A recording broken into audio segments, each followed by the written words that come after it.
everyone. Thanks again for tuning into Sin's Workshop. I hope you are all having a wonderful day. So today we're going to be reviewing Our Crooked Hearts by Melissa Albert. This is the same one who did the Hazelwood and the Hinterlands, Stories of the Hinterland. I haven't read that one yet, but I did read the Hazelwood. Here's the thing about her writing, and I understand why some people struggle with her. She's very atmospheric.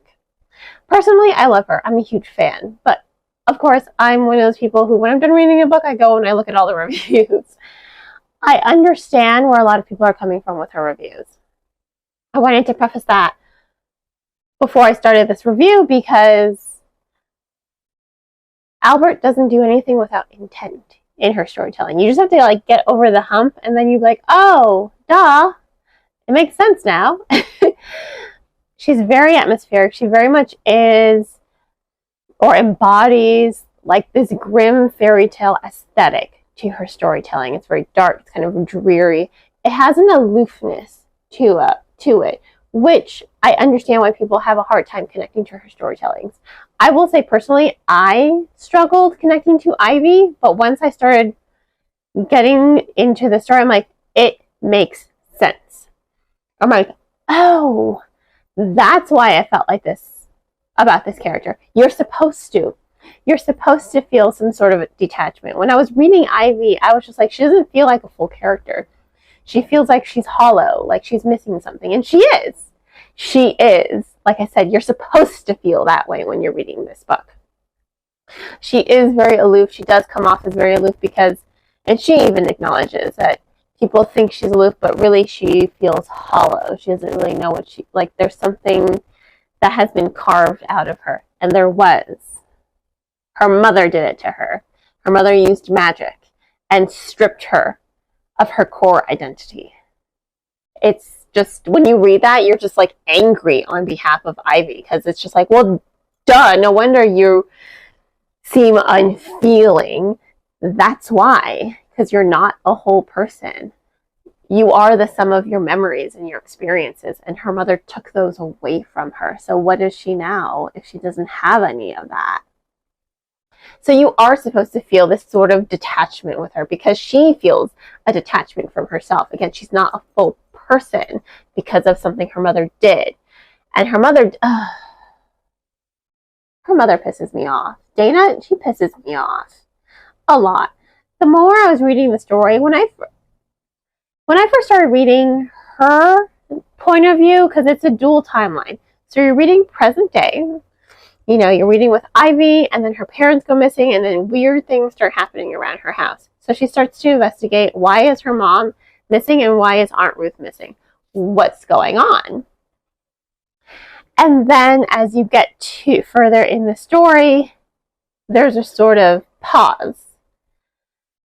And then you're transported back in time to before the incident, before her mother really became a terrible person, and you're reading up on her mother's life, from when she was a kid to a teenager into adulthood. You're learning about Dana and who Dana is. Let me say this. Dana is a very selfish person. She really is. I don't like her at all. She would rather choose the easy way out than look for any alternatives because she doesn't want to face the consequences of her actions. And that's why she ends up stripping her daughter of her core identity, because she doesn't want to face the consequences of her actions. Her actions that she took in part because she felt like she had no other choice. But when you do wrong things for right reasons, you're still it's still a wrong decision. When you do things for wrong reasons, it's still wrong. And when you look at her internal dialogue, she didn't even do them for the right reasons. She just did it. Okay, that's not fully true. She did do some wrong things for the right reasons, but she's kind of okay with being the monster. She's like, well, I'm just going to be the monster because that's it. At first, when I was reading the story, she did remind me a lot of Sarah from The Craft. Let me say this. Her point of view, very strong vibes from the craft. It's like her friend is totally Nancy, 100% Nancy. Like, oh, you're Nancy in this trio. Ruth is a sweetheart. Ruth can pick better friends. She's a perfect human being, and I love her so much. But Dana, at first I felt like she was more like Sarah, but I think her daughter is actually more like Sarah. The more I think about it, and the more I think about the choices that Dana made in the story that led up to her disappearance and led up to her feeling like she had to take her daughter's identity away from her with magic. It was an inexcusable moment, and you feel for Ivy at that moment. You're like, oh, like I said, angry on her behalf. I was pissed. I was just like, Dana, you're a terrible person. She is a terrible person, and she knows it, and she's just like okay with it. It's complicated. I get it. Dana is kind of a complex character. I don't like her. I don't really condone what she does, but she is a complex character. I'll give her that. But like I said, Albert doesn't do anything without intent.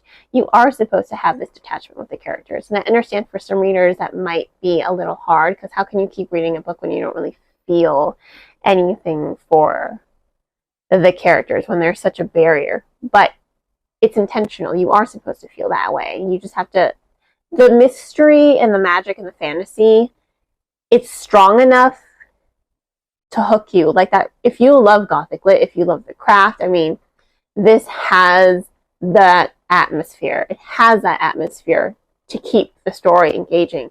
So once you can get over kind of feeling detached from the character, personally, I found the story to be really engaging. I was hooked in by the story. I'm like, who is this girl with blonde hair? Why is she breaking into Ivy's house? Like, what is going on? Where is her mother? Why? Clearly, people are hiding things from Ivy. What are they hiding?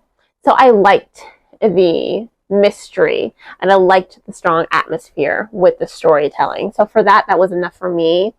And then once I realized why Ivy was the way she was, everything clicked into place and everything made sense. And then she finally became a full-fleshed character. You just gotta stick with it, honestly. And if you love the craft, I can't stress this enough, if you love the craft, you will love this book. Because I love the craft, and I love this book. In fact, I watched The Craft last month because I love that movie so much. And I saw the sequel. Very good. Pleasantly surprised. In any case, and you know what? I broke it down. I broke my rating down in math. I used a math for this. 4.25 out of 5 stars. So that's what I have to give this book.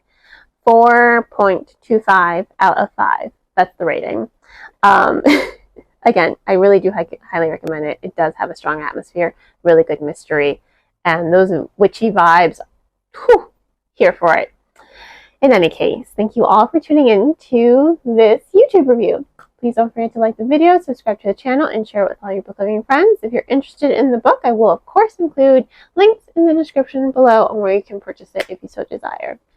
On that note, I hope you all have a wonderful rest of your day, and as always, happy reading.